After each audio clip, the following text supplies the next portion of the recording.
آج تو میں آپ کو اسلامی تاریخ کے عظیم واقعات اور عظیم تہوار کی طرف توجہ دلانا چاہتا ہوں جو ہم سب نے منائے نا، لیکن ہم نے سیکھا کیا؟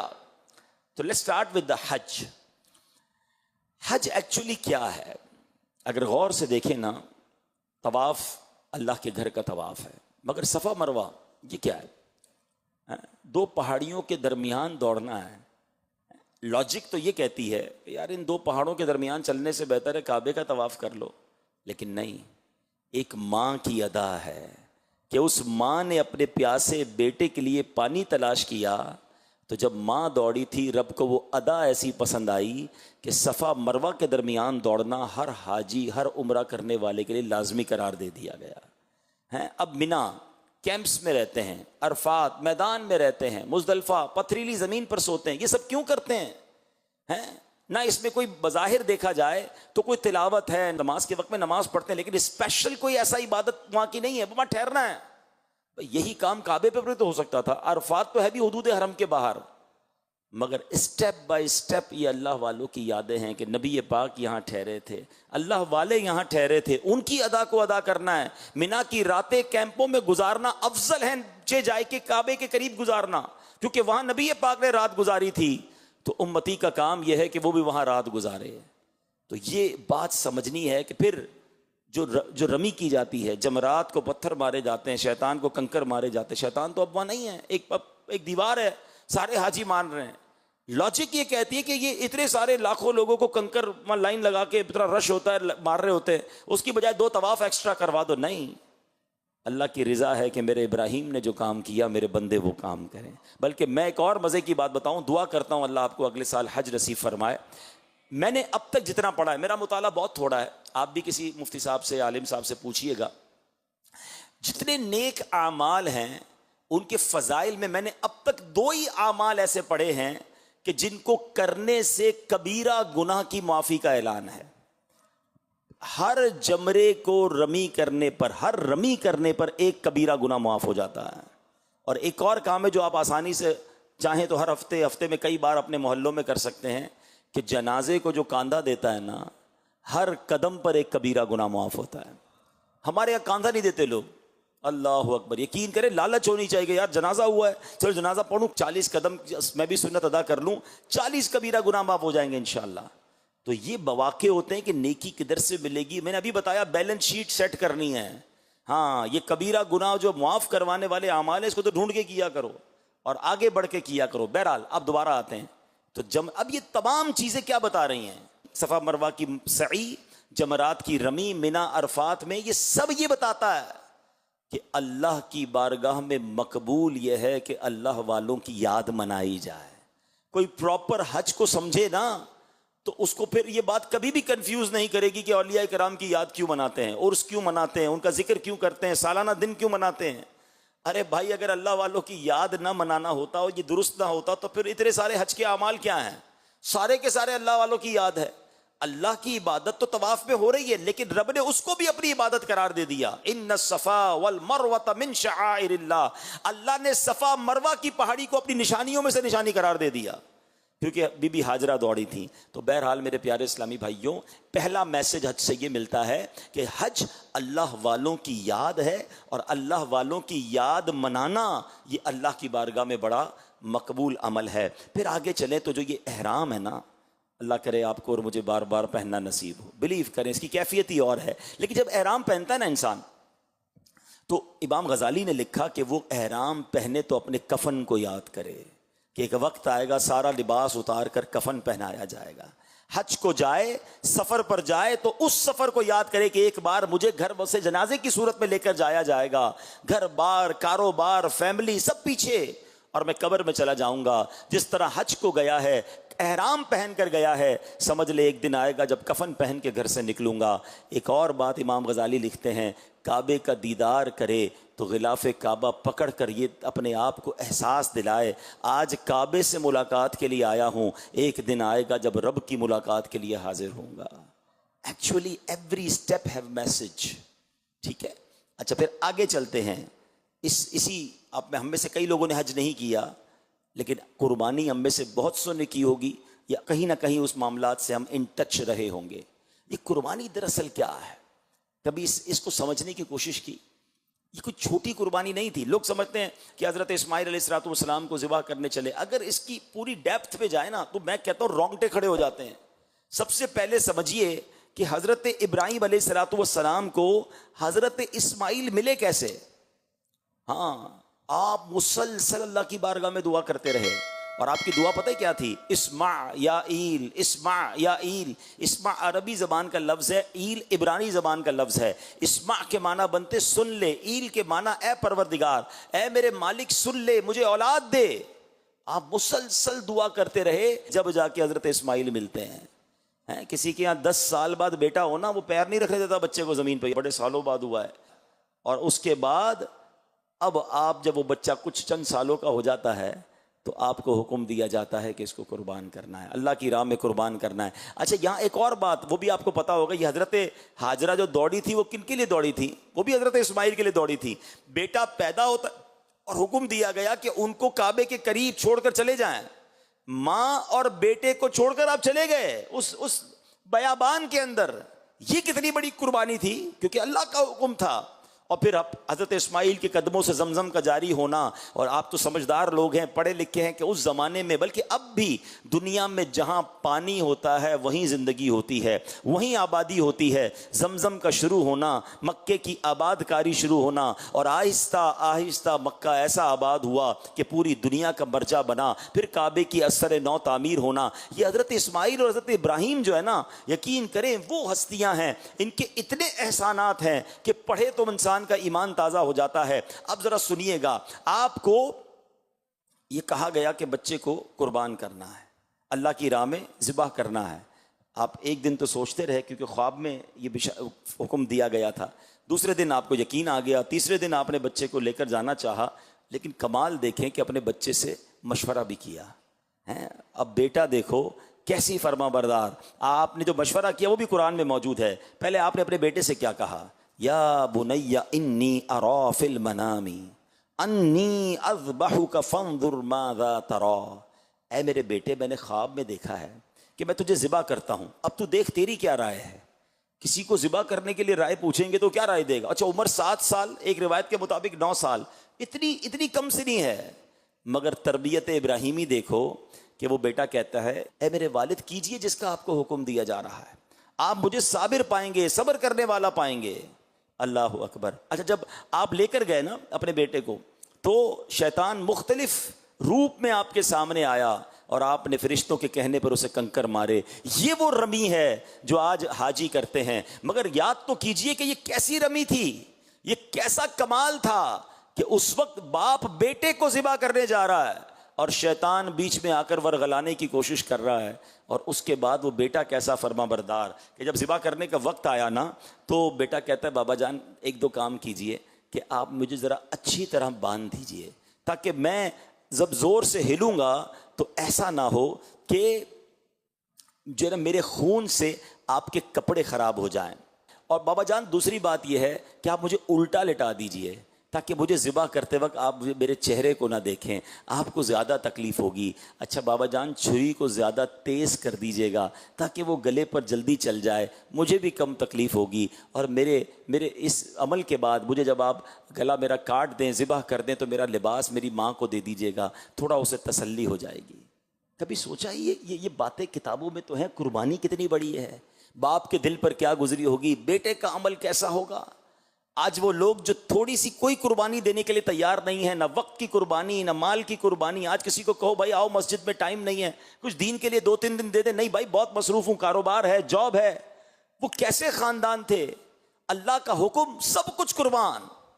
اور پھر اس کے بعد جو کمال ہوا ہے نا کہ جب آپ نے چھری پھیری، اچھا آپ نے چھری پھیر دی تھی، یاد رہے آپ نے اپنا کام کر دیا تھا، وہ تو کر چکے جو کرنی بشر کی ہے. مگر پھر کیا ہوا کہ حکم الہی ہوتا ہے جبریل امین کو کہ جنتی مینڈا لے کر جائیں. اچھا جو جنتی مینڈا لے کر جبریل امین آئے نا، پھر اب آپ تو اپنے بیٹے کو لٹایا ہوا ہے، چھری ہاتھ میں ہے اور آپ ذبح کر رہے ہیں. جبریل امین تو آسمانوں سے آ رہے ہیں، تو اوپر سے جبریل امین نے آواز لگائی اللہ اکبر اللہ اکبر. حضرت ابراہیم نے جب اوپر دیکھا آسمانوں کی طرف تو دیکھا تو جبریل آ رہے ہیں. تو آپ سمجھ گئے کہ یہ آزمائش جو ہے اب ختم ہو گئی ہے. تو حضرت ابراہیم نے بے ساختہ کیا کہتے ہیں؟ لا الہ الا اللہ واللہ اکبر. جب حضرت ابراہیم نے یہ کہا تو حضرت اسماعیل جو لیٹے ہوئے تھے وہ بھی سمجھ گیا کہ لگتا ہے معاملہ اللہ کی طرف سے جو ہے وہ کوئی اور حکم آ گیا ہے اور قربانی قبول کر لی گئی ہے اور فدیہ آ گیا ہے. تو آپ نے کہا اللہ اکبر وللہ الحمد. اب پتہ ہی جو آپ عید کے دنوں میں تسبیح پڑھتے ہیں ایسی پڑھ رہے ہوتے ہیں, کبھی اس کا سینیریو, اس کا بیک گراؤنڈ تو سمجھو. اس سے مقبول تسبیح کون سی ہوگی جس کے ابتدائی الفاظ حضرت جبرائیل نے کہے, درمیانی الفاظ حضرت ابراہیم نے کہے اور آخری الفاظ جو کہے وہ حضرت اسماعیل نے ادا کیے ہیں. یہ تسبیح قربانی کی کیسی عظیم داستان بیان کرتی ہے کہ ملی کیسے موقع پر کہ جب باپ بیٹے کے اوپر پیر رکھ کر چھری چلا رہا ہے اور اللہ کی راہ میں قربان کر رہا ہے اور جنتی مینڈھا آ رہا ہے. اس سینیریو کو یاد کر کے جب اس تسبیح کو پڑھتے ہیں تو ایمان تازہ ہو جاتا ہے کہ سبحان اللہ, یہ کیا عظیم قربانی ہے. آج ہم پر احسان تو دیکھو رب کا, ہمیں کہا بکرا, بکری, دمبا, گائے, اونٹ ذبح کر دو تمہاری قربانی ہو جائے گی. ہمیں نہیں کہا کہ اپنا بچہ قربان کرو, ہمیں نہیں کہ جناب اپنا ایک ہاتھ کاٹ کے قربان کر دو. اللہ نے کتنی بڑی ہم پر آسانی کی ہے. اچھا قربانی بھی اس پر ہے جس پر مال ہے, مال نہیں تو قربانی بھی نہیں ہے. اتنی آسانیاں ہیں مگر اصل قربانی وہ تھی حضرت ابراہیم علیہ الصلوۃ والسلام نے دی. اب ذرا اس تصور میں, پہلے کئی بار یہ تسبیح پڑھی ہوگی, آج ذرا اس تصور میں یہ تسبیح پڑھو تو ایمان تازہ ہوگا. اللہ اکبر اللہ اکبر لا الہ الا اللہ واللہ اکبر اللہ اکبر وللہ الحمد. اللہ پاک اس عظیم قربانی کے صدقے ہم سب کی بھی قربانیوں کو قبول فرمائے اور ہمیں دین متین کی خاطر قربانی دینے کی توفیق عطا فرمائے. اب آئیے یوم عاشور, واقعہ کربلا ہیں. ساری دنیا لرز جاتی ہے جب بھی اس واقعے کا ذکر ہوتا ہے. 1400 سال ہو گئے ہیں مگر جب بھی پڑھتے ہیں, جب بھی سنتے ہیں, دل پر ایک غم کی کیفیت طاری ہو جاتی ہے. اب تھوڑا سا میں چاہوں گا کہ ہائی لائٹس کے طور پر پوائنٹس وائز آپ کو سمجھاتا جاؤں کہ واقعہ کربلا میں ہمارے لیے کیا کیا میسج ہیں. سب سے پہلے یہ واقعہ کربلا ہوا کیوں, what is the reason behind this. ٹھیک ہے نا, امام حسین تو مدینہ پاک میں تھے, وہ کربلا کیوں گئے اور یہ کیوں معاملہ ہوا. تو معاملہ یہ ہوا کہ حضرت امیر معاویہ رضی اللہ تعالیٰ کے وصال کے بعد یزید پلید نے اپنے ہی طور پہ تخت خلافت پر قبضہ کیا اور اس نے کوشش کی کہ سب سے پہلے امام حسین کی بیعت لے لوں. امام حسین بیعت کر لیں گے تو باقی ساری دنیا کر لے گی, نواسہ رسول جو ٹھہرے. مگر جب آپ سے بات کی گئی, آپ تک پیغام پہنچایا گیا تو آپ نے انکار کر دیا ہے. کیونکہ آپ کو پتا تھا کہ وہ شرابی, کبابی, زانی, بدکار, بے حیائی کرنے والا, بہت سارے الٹے کام اس کے تھے. اس کو کیسے امیر المومنین مان لیں, اس کو کیسے مسلمانوں کا خلیفہ مان لیں. اب وہاں سے معاملہ بگڑنا شروع ہوا. پہلا میسج, امام حسین کو بڑی آفرز تھیں کہ آپ قبول کر لیں, پھر آپ کی تو وظائف باندھ دیے جائیں گے, آپ کو بڑی لگژریز دی جائیں گی. آپ نے کسی چیز کو قبول نہ کیا اور باطل کے آگے سر نہیں جھکایا, کمپرومائز نہیں کیا. آپ کمپرومائز کر لیتے نا تو ساری دنیا کے لیے ایک مثال بن جاتی کہ جناب جب بھی مشکل آئے کمپرومائز کر لو. امام حسین نے بھی تو کیا تھا.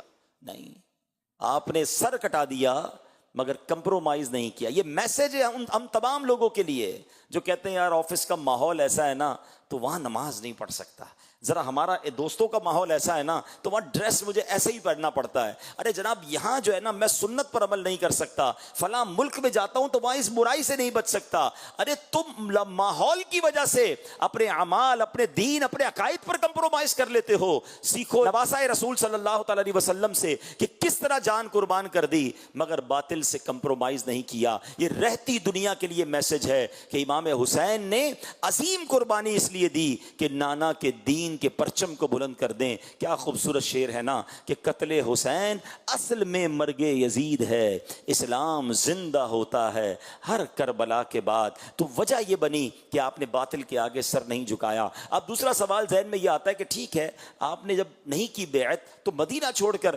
کربلا کیسے جانا ہوا. اصل میں آپ نے یہ ڈیسائیڈ کر لیا کہ اگر اب میں مدینے میں رہوں گا تو اس کے سپاہی جو ہیں اب یہ جنگ و جدال کریں گے, اور آپ کے دل نے گوارا نہ کیا کہ مدینے میں تلواریں چلیں، مدینہ منورہ کا امن و سکون برباد ہو، تو آپ نے سوچا کہ میں مکے چلا جاتا ہوں۔ آپ مکہ پاک کے لیے روانہ ہو گئے، مگر ذرا سوچیں کہ نواسہ رسول جن کی پیدائش مدینے میں ہوئی، پورا خاندان مدینے میں ہے، ساری زندگی یہاں گزری ہے، اور اب انہیں مدینہ چھوڑنا پڑ رہا ہے۔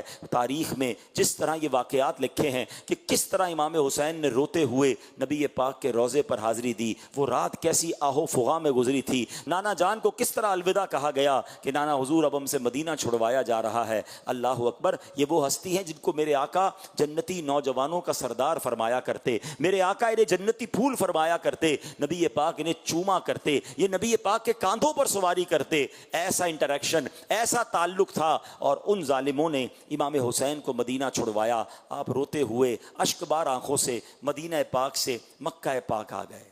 مگر اب کمال دیکھو کہ کوفہ سے مسلسل آپ کو پیغام آ رہے تھے کہ حضور ہم آپ کی بیعت کرنا چاہتے ہیں، ہم یزید کی بیعت نہیں کرنا چاہتے، آپ آئیے اور ہمیں اس کے ظلم و ستم سے بچائیے، اور ہم آپ کے ہاتھ پر بیعت کرنا چاہتے ہیں۔ اللہ اکبر، آپ کو معلوم تھا کہ یزید کے لشکر والے بڑے ظالم ہیں، مگر جب کوفیوں کی لیٹر آئے، کوفیوں کے مکتوب آئے، تو یہ آپ کے منصب کا تقاضا تھا کہ کیسے ڈینائی کر دیتے۔ امام حسین اسلام کے بہت بڑے داعی تھے، حق کی بات کرنے والے تھے، عظیم مبلغ اسلام تھے۔ آپ نے فرمایا اگر میں کوفہ نہ گیا تو قیامت کے دن اگر کوفے والے کھڑے ہو گئے بارگاہ الہی میں کہ یا اللہ ہم تو امام کی بیعت کرنا چاہتے تھے، ہم اس بدکار یزید کی بیعت نہیں کرنا چاہتے تھے، مگر امام ہمارے پاس نہیں آئے، تو میں اللہ کی بارگاہ میں کیا جواب دوں گا؟ یہ دین کی خاطر قربانی کا جذبہ دیکھو کہ جان کی پرواہ نہ کی، اور آپ نے کہا میں سفر کروں گا۔ بڑے بڑے صحابہ کرام نے آپ کو روکا،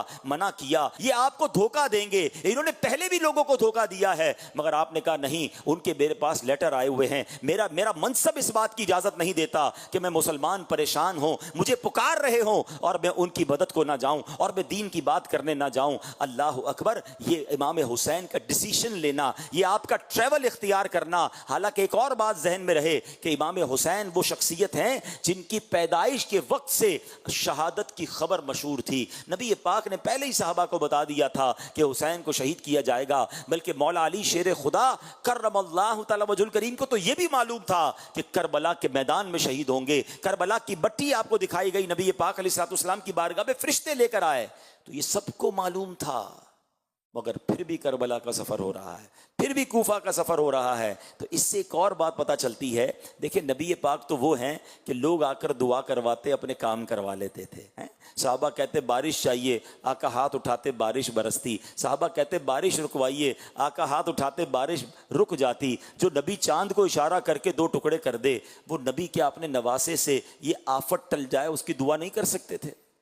بی بی فاطمہ کہتی بابا جان آپ کو اتنا پیار ہے حسین سے، آپ دعا کیجئے کہ اس کو شہید نہ کیا جائے، اس پر ظلم نہ کیا جائے، یہ آفت ٹل جائے۔ مولا علی کہتے نبی پاک علیہ الصلوۃ والسلام سے یہ سارا خاندان وہ ہے جو سارے جہان کے لیے دعائیں کرنے والا، مگر اپنے بیٹے کے لیے دعا نہ کی۔ اس کے پیچھے علماء نے لکھا کہ یہ سب پریپیئر تھے اس امتحان کے لیے، سب اپنے بچے کو گویا خون جگر پلا رہے تھے۔ امام حسین کی تربیت ہو رہی تھی کہ آگے جا کے تم نے دین پر قربان ہونا ہے، پتہ تھا پھر بھی صبر تھا۔ ہمارا حال کیا ہے؟ اللہ اکبر، یہ بہت کمال کا میسج ہے اگر ہم سمجھیں کہ انہیں معلوم تھا کہ اتنی بڑی آزمائش ہونے والی ہے، پھر بھی شکوہ نہیں ہے، پھر بھی جناب اللہ کی بارگاہ میں کوئی کمپلین نہیں ہے، زباں پر شکوہ رنج و علم لایا نہیں کرتے، نبی کے نام لیوا غم سے گھبرایا نہیں کرتے۔ بہت سارے اس میں تو پیغام ملتے ہیں نا۔ لوگ آج کل عجیب عجیب باتیں کرتے ہیں کہ یار میں تو نماز بھی پڑھتا ہوں، روزے بھی رکھتا ہوں، صدقہ بھی دیتا ہوں، میرے مسئلے ہی حل نہیں ہوتے، میری پریشانی دور نہیں ہوتی، پتہ نہیں میرا کیا قصور ہے۔ ارے اللہ کے بندو، اول تو یہ کہنا نہیں چاہیے میرا کیا قصور ہے، ہم تو ہیں ہی قصوروار، لیکن اگر کسی نیک شخصیت پر واقعی آزمائش آ رہی ہے تو مجھے بتاؤ نا، کربلا والوں سے زیادہ نیک کون تھا؟ انہیں بھی تو امتحان آیا نا، اور وہ امتحان میں کامیاب ہوئے۔ اور آج ہم چھوٹی سی آزمائش پر شکوے، شکایات، کمپلین نہ کریں۔ ایسا امیر اہل سنت بڑا پیارا میسج دیتے ہیں، فرماتے ہیں پیارے مبلغ معمولی سی مشکل پہ تو گھبراتا ہے، پیارے مبلغ معمولی سی مشکل پہ تو گھبراتا ہے، دیکھ حسین نے دین کی خاطر سارا گھر قربان کیا۔ امام حسین نے تو پورا گھر قربان کر دیا نا۔ اچھا پھر کیا ہوا؟ آپ مدینے سے مکے آ گئے اور آپ نے مزید کنفرمیشن کے لیے حضرت مسلم بن عقیل کو بھیجا. وہ وہاں گئے تو کوفے والوں نے ہزاروں کی تعداد میں آپ کی بیعت کر لی اور انہوں نے لیٹر لکھ دیا کہ حضور یہاں تو معاملات بہت اچھے ہیں، ہزاروں لوگ میرے ہاتھ پر بیعت کر چکے ہیں، آپ آئیے، وہ آپ کا انتظار کر رہے ہیں. اب 3 ذوالحجہ کو امام عالی مقام، امام عرش مقام مکے سے کوفہ کے لیے روانہ ہوتے ہیں. ذرا سوچیے یہ کون سے دن ہوتے ہیں؟ 3 ذوالحجہ اور 9 ذوالحجہ میں کتنا فرق ہے؟ 5-6 دن کا فرق ہے. حج کے لیے ساری دنیا سے لوگ مکے آ رہے ہیں، مگر امام حسین کوفہ جا رہے ہیں کہ دین پھیلانا ہے. قربانی دی، پہلے مدینہ چھوڑا پھر مکہ چھوڑا، اور اب آپ جب جانے لگے تو وہاں حضرت مسلم بن عقیل کو شہید کر دیا گیا. امام حسین کو راستے میں یہ پتا چل گیا تھا کہ حضرت مسلم بن عقیل شہید ہو گئے ہیں. آپ نے اور آپ کے رفقا نے مشورہ کیا کہ اب نہیں جانا چاہیے، حالات عجیب و غریب ہیں.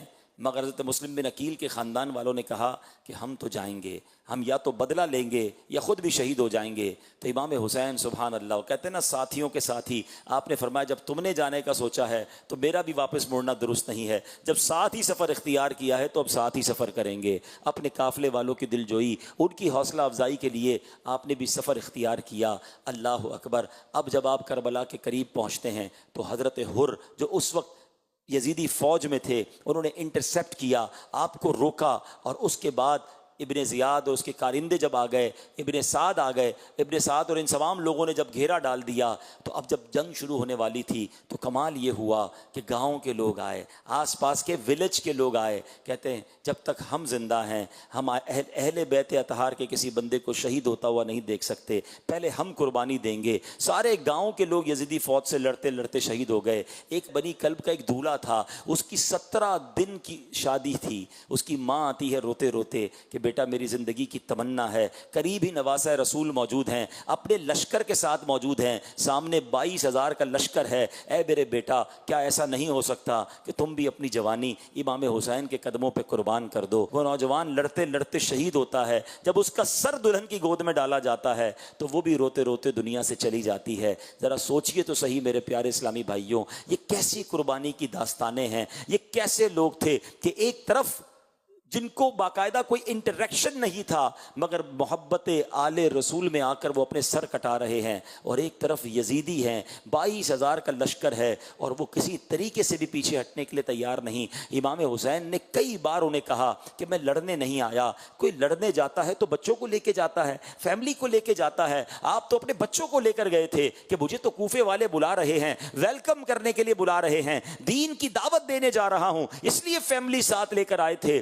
آپ نے کئی بار کہا اگر مجھے نہیں جانے دینا تو مجھے واپس بھیج دو، مگر ان ظالموں نے کچھ اور ٹھانی ہوئی تھی. 3 دن بھوکا پیاسا رکھا گیا، پانی بند کر دیا گیا، کھانا بند کر دیا گیا. جب 1-2 دن کوئی بھوکا رہتا ہے نڈھال ہو جاتا ہے. ان ظالموں نے 3 دن بھوکا پیاسا رکھنے کے بعد اب جب مقابلہ شروع ہوتا ہے، اللہ اکبر، میرے امام نے اس وقت بھی اتمام حجت کے لیے کربلا کے میدان میں ایک عظیم خطبہ دیا کہ دیکھ لو، پہچانو میں کون ہوں. میں نبی پاک کا نواسہ ہوں، میں فاطمہ بطول کا بیٹا ہوں، میں مولا علی کا شہزادہ ہوں. تمہیں یاد ہے میرے آقا نے میرے بارے میں کیا کیا فرمایا ہے؟ میں جنتی نوجوانوں کا سردار ہوں. ذرا سوچو مجھ پر ظلم کرو گے قیامت کے دن کیا منہ دکھاؤ گے؟ کیسے تم میرے قتل سے بری ہو سکو گے؟ آپ نے ایک بار پھر انہیں سمجھانے کی کوشش کی مگر وہ ظالم نہ سمجھے. مگر جس کے نصیب میں تھا. حضرت حر کا واقعہ ایک شاندار ہمارے لیے میسج ہے. آپ کانپنے لگے، لرزنے لگے. آپ کا بھائی آپ کو کہتا ہے اے حر میں نے تمہیں بڑے بڑے مقابلوں میں دیکھا ہے،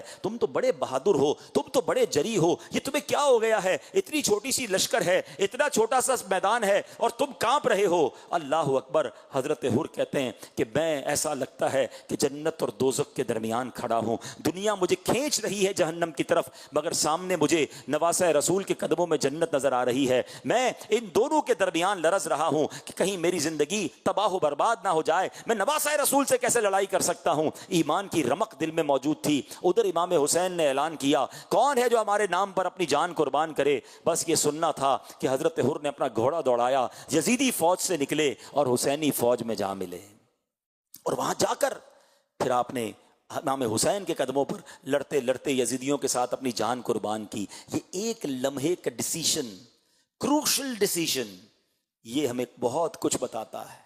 آج ہم حضرت حر کا نام لیتے ہیں تو ساتھ رضی اللہ تعالیٰ عنہ کہتے ہیں، ہم یزیدی نہیں کہتے. حالانکہ ان کے لشکر میں تھے، امام حسین کو انٹرسپٹ کرنے والے تھے، مگر کیا میسج ہے کہ ڈیسیشن ٹائم پہ لینا ہوتا ہے، باطل اور حق میں فیصلہ کرنا ہوتا ہے۔ شعر کتنا پیارا ہے نا، یہ نعرہ ہر کا تھا جس وقت فوج شام سے نکلا، کہ دیکھو یوں نکلتے ہیں جہنم سے خدا والے۔ نکل آئے نا۔ اب غور کرے میرے وہ اسلام بھائی جو میرا بیان سنیں گے، ہم بھی زندگی میں سوچتے رہ جاتے ہیں یار کر تو غلط رہا ہوں، کما تو ٹھیک نہیں رہا، یار یہ عادت اچھی نہیں ہے، یہ جو میں باتیں کرتا ہوں نا یہ درست نہیں ہے، جو میں دیکھتا ہوں نا یہ ٹھیک نہیں ہے، ہاں میرا یہ کام غلط ہے، نکلنا چاہیے، چھوڑنا چاہیے۔ ادھر سے شیطان مشورہ دیتا ہے نہیں یار یہ چھوڑے گا تو پھر یہ نقصان ہو جائے گا، یہ معاملہ ہو جائے گا۔ بندہ بس سوچتا رہ جاتا ہے۔ خوش نصیب وہ ہوتا ہے جو فیصلہ کرتا ہے، باطل چھوڑتا ہے اور حق کی طرف آ جاتا ہے۔ آؤ آج کربلا کے اس واقعے سے یہ پیغام لو کہ کب تک اللہ کو ناراض کرتے رہیں گے، کب تک یہ سوچتے ہی رہ جائیں گے کہ جناب حرام چھوڑنا ہے۔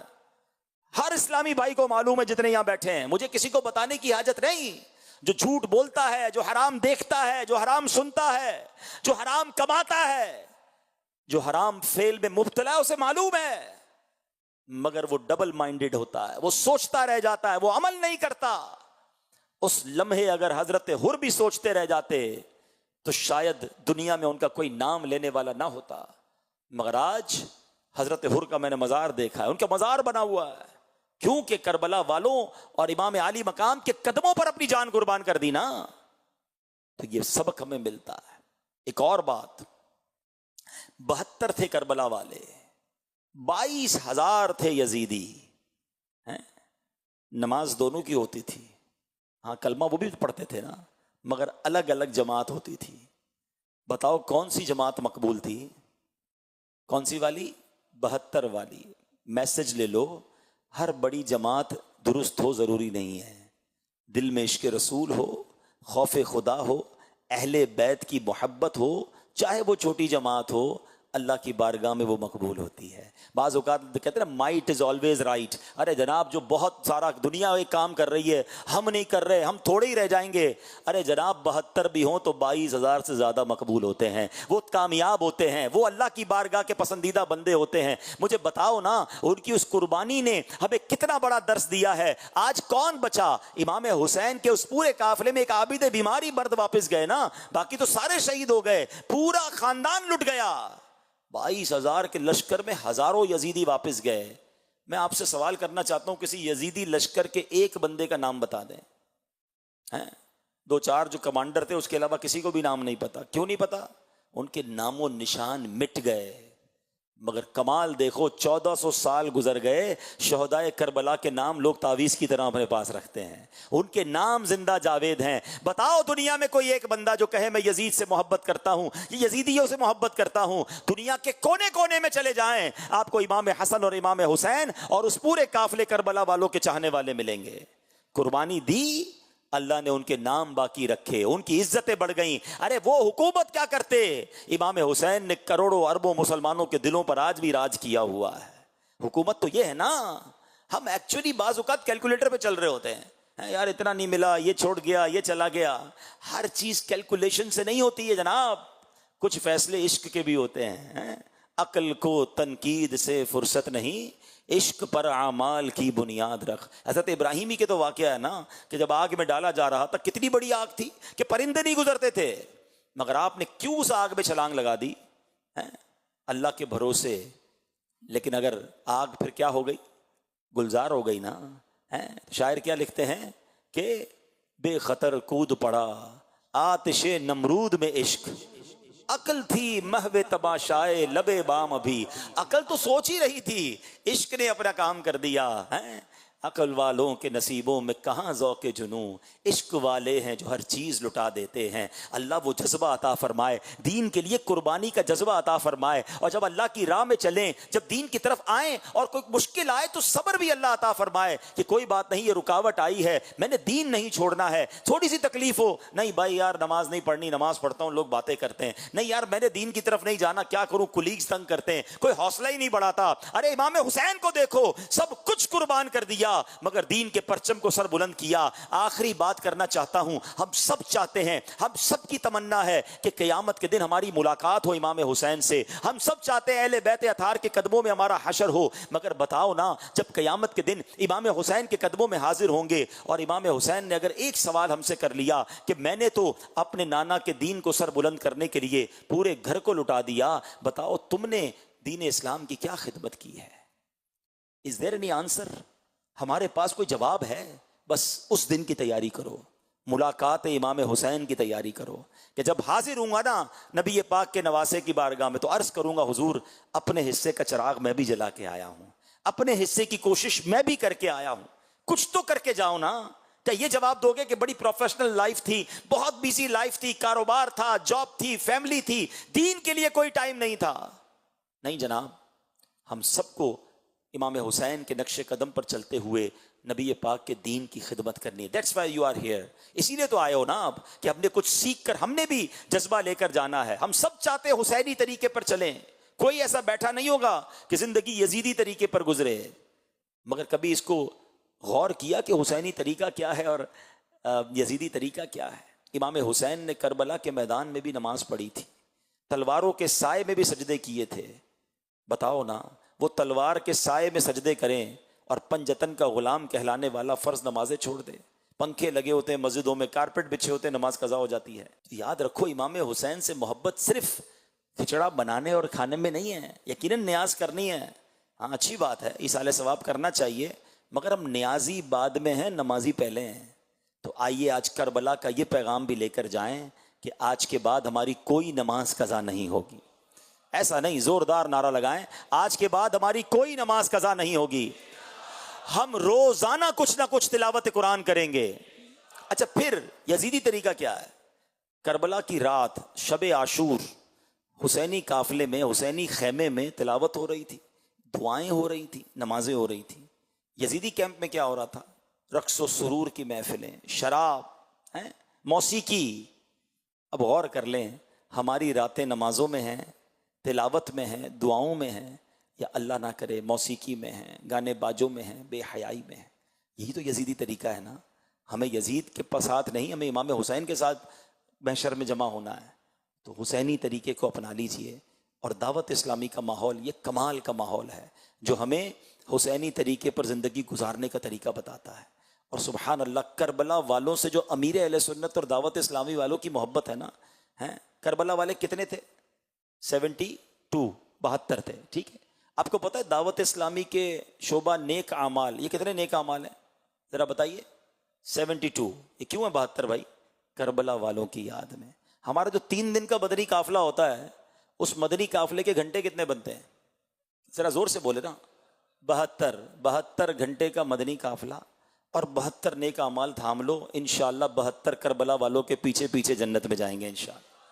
یہ کمال کی, یوں سمجھیے امیر اہل سنت کی ان سے محبت اور اہل بیت کی محبت گویا گول گول کے دعوت اسلامی والے پلاتے ہیں. صلو علی الحبیب صلی اللہ تعالی علی محمد صلی اللہ علیہ وسلم.